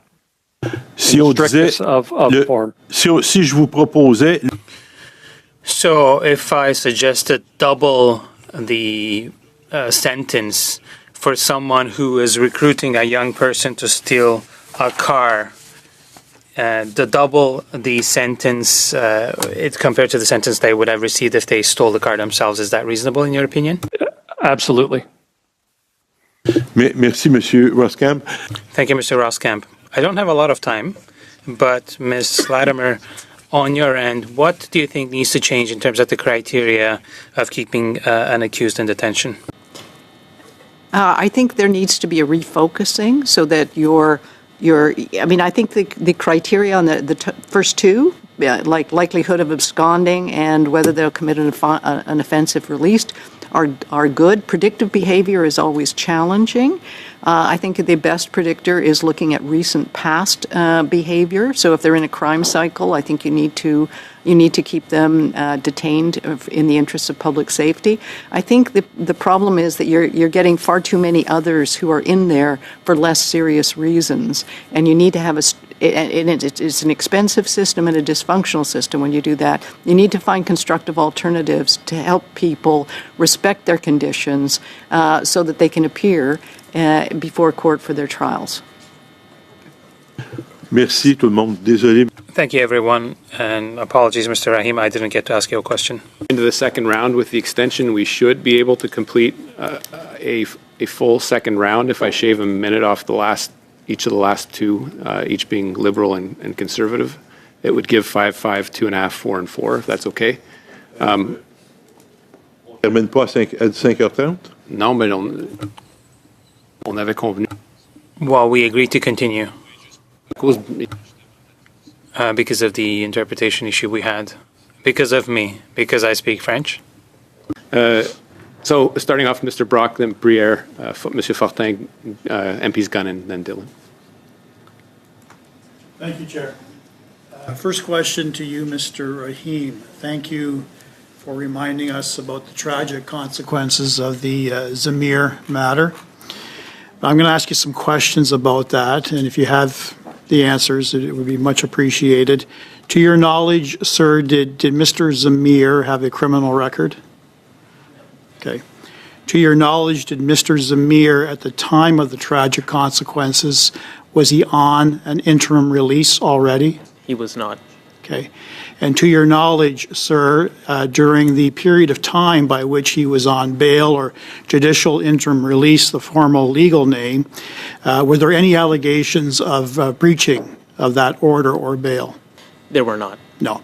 So in my view, the system worked as designed.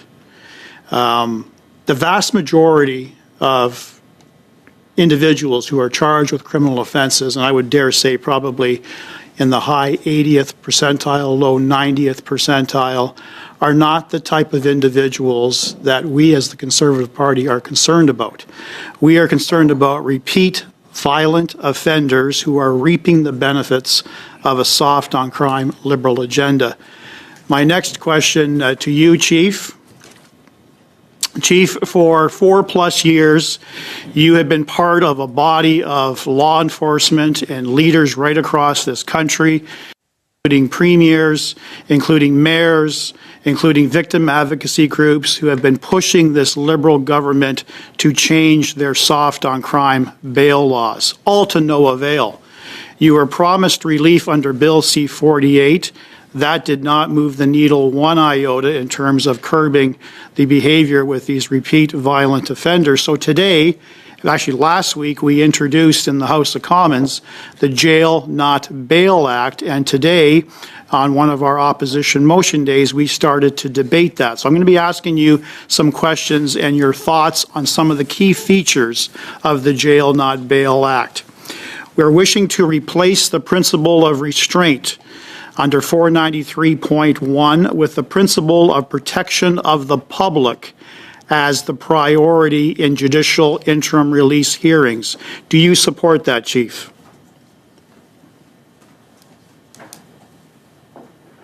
Chief. Yes, sir, Mr. Brock. I didn't hear the answer. Mr. Brock, my answer to that is yes. Okay.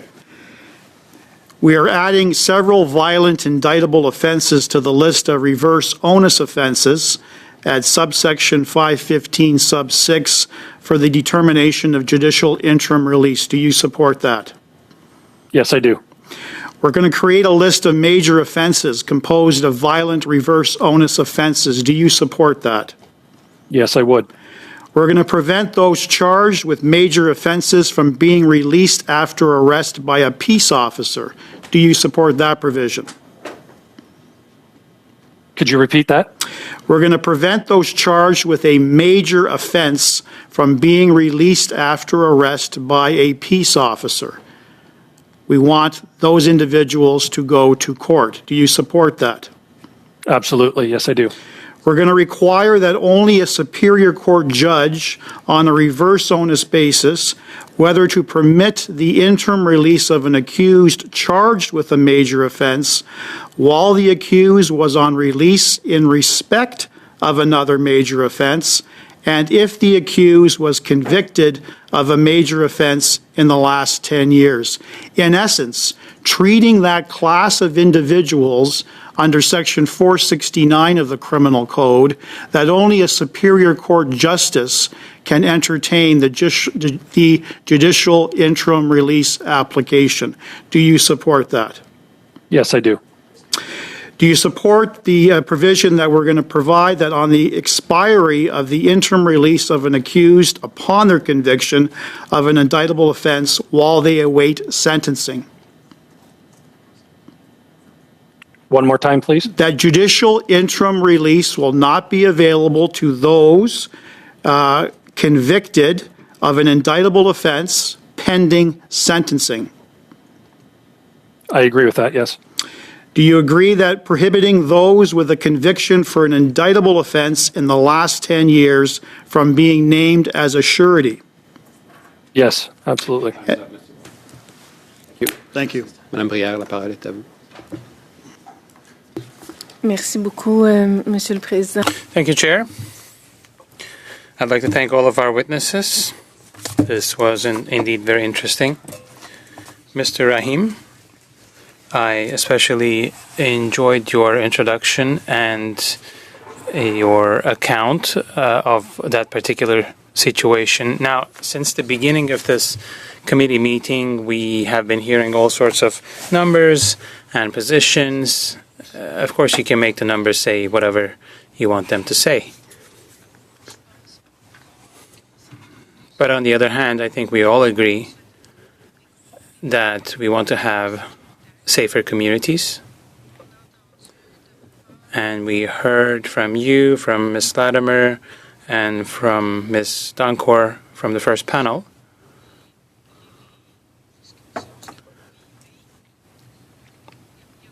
that there doesn't seem to be that many repeat offenders, or at least the system seems to be able to respond to a certain degree. Do you think that bail is now seen more as a right than a privilege? Say that what the data tells us, based on the number of people who have been denied bail, is that the right to bail has in fact been weakened. There are many people who are repeat offenders who are regularly put behind bars in Canadian prisons. It is not unusual. That is why that data piece is so important. So we can look at, okay, here are some of the high-profile cases we've seen. What was the issue there? Was it a risk assessment issue? Was it the conditions? Was it the plan of supervision? Can we find patterns in those cases? And then, armed with that information, how do we make adjustments to resourcing and the law to stop those situations from happening? But that is different than the sort of categorical reforms that one member just mentioned, which do not take into account those individual variances, distinctions, and patterns, but instead restrict bail and its access for everybody, including the innocent. Merci beaucoup. Madame Latimer, j'aimerais vous... Thank you very much, Ms. Latimer. I'd like to hear your opinion on the same question as well. You said in your opening remarks that people have less access to bail, but more needs to be done to prevent repeat offenders. I think that's true. The numbers are very alarming, particularly if you look at them in the international context. Most first world countries have considerably smaller proportion of their overall prison population in remand than Canada does. We're lagging on that. We're sort of, it's not, our numbers on that are not particularly good, which means we've got too many people in the remand system. Now, the question then becomes, do we have the right people in the remand system? Why is it taking so long? Are there delays that make our numbers look bad? What exactly is the problem? And I agree with Mr. Rahim, that the numbers and the evidence is not clear. The database on which to make these judgments about how to effectively reform the remand system is not there at the moment, and we need the evidence in order to participate meaningfully in a comprehensive overhaul, because the system is not working now on either end. Et d'autres, au cours de... We had other studies over the recent years here at the Justice Committee, and we heard from many witnesses what you were just saying.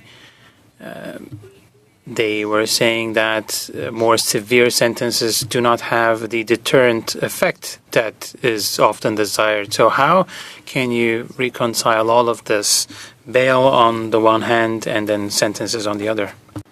Well, in the bail process, people are presumed to be innocent. They haven't actually been convicted, so they haven't actually been sentenced. So while people are in remand, they ought not to be getting rehabilitation because they haven't really technically committed any crimes yet. So they're just warehoused, essentially, under very difficult circumstances for way too long periods of time. I think when you're talking about post-conviction and you're dealing with rehabilitation and trying to reintegrate, I think there's a lot more that we can be doing and should be doing.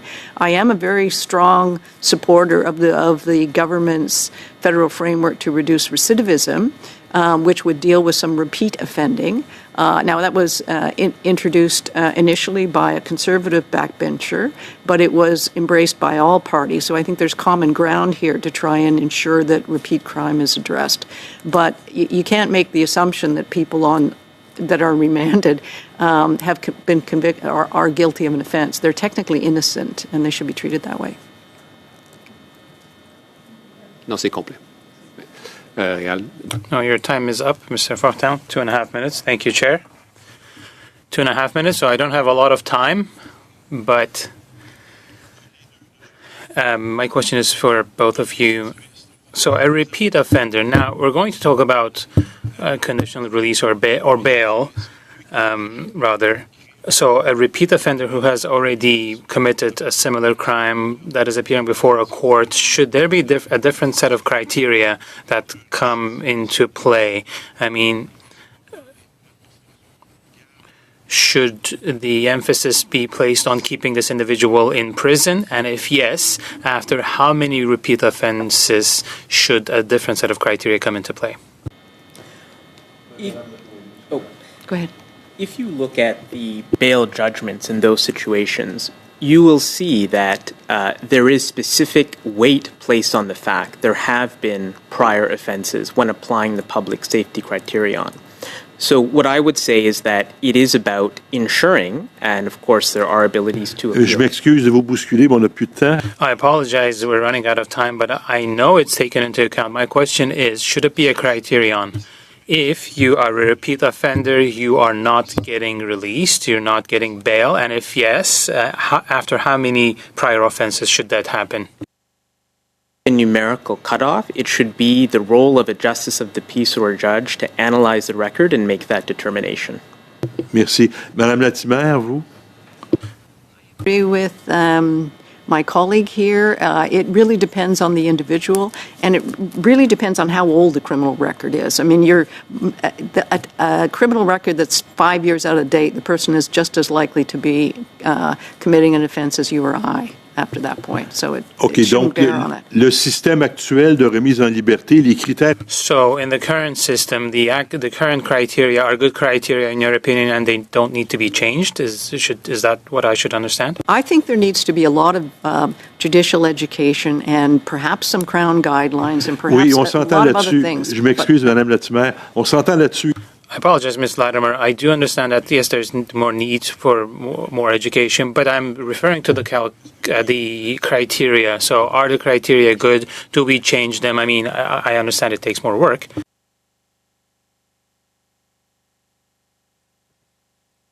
Are to be changed, we need that data first and then can evaluate that question effectively.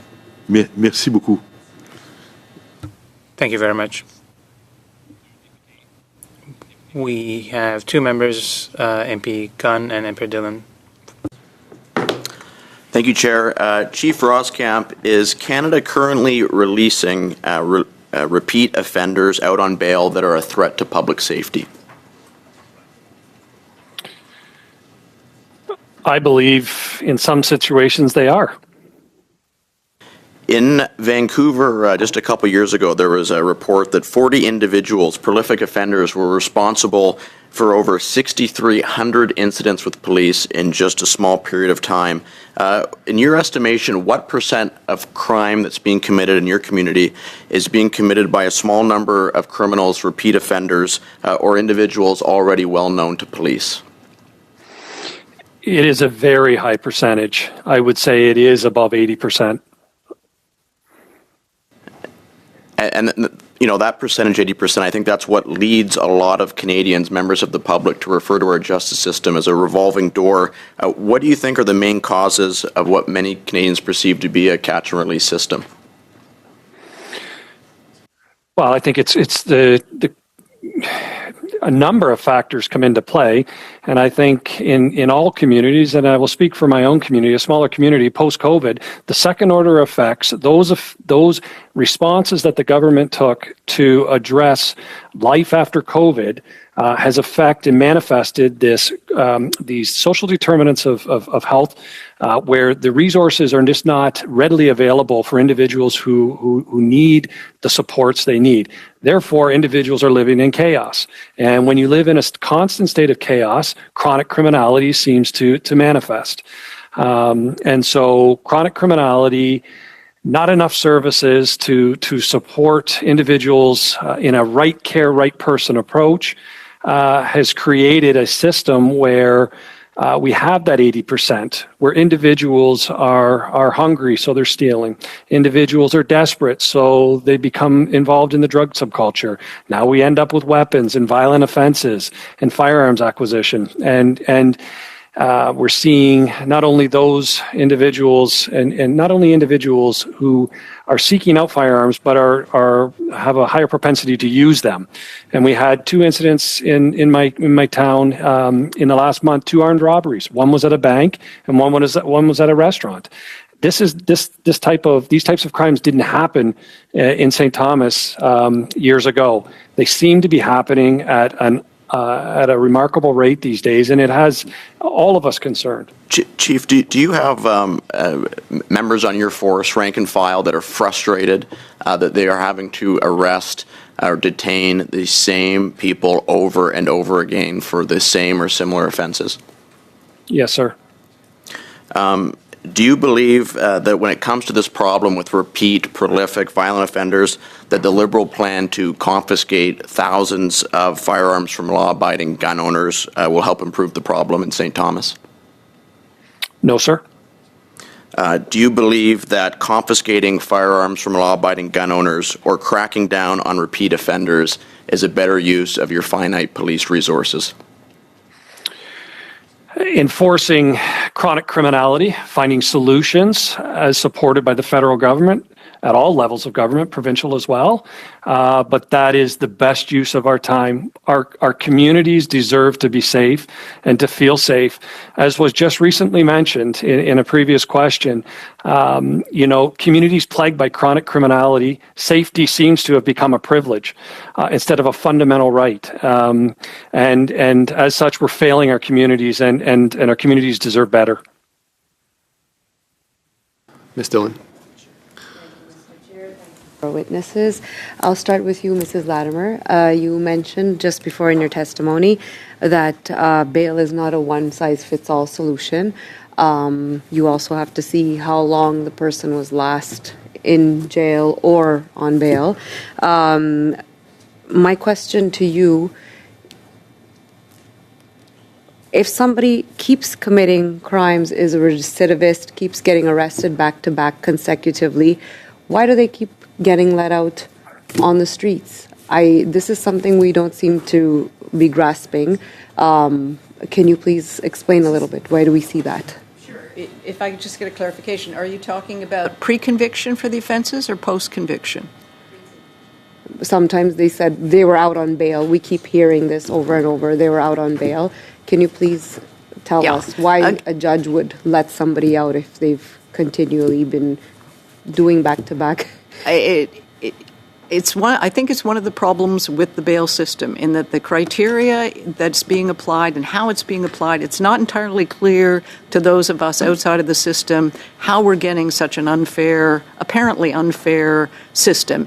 And I would say a marker of the unfairness is the actual numbers of people who are remanded in custody who may not need to be there at all if we had adequate support programs for them in the community. So we do need an overhaul. We do need the data. And we need to figure out how to get this right so that people feel comfortable. I'd be better able to answer your question about post-conviction recidivism, which is a different answer. But people go through crime cycles, and you need to stop those crime cycles in order to support their rehabilitation. Thank you. I'll try to get back to you, but because of limited time, Mr. Rahim, could you please add your opinion to this? Why do we keep seeing this? The provincial court system, the federal is helping, has provided resources, but this is also that jurisdiction. Well, certainly first what I would say is it's challenging to talk about that issue when we cannot also know the number of individuals who perhaps had a prior record but who are released and don't allegedly reoffend. So those headlines are important, as you say, but it's challenging to draw a conclusion that there is just undue leniency if we don't know the full picture. Now, as for those specific cases, of course, it is impossible to perfectly predict risk.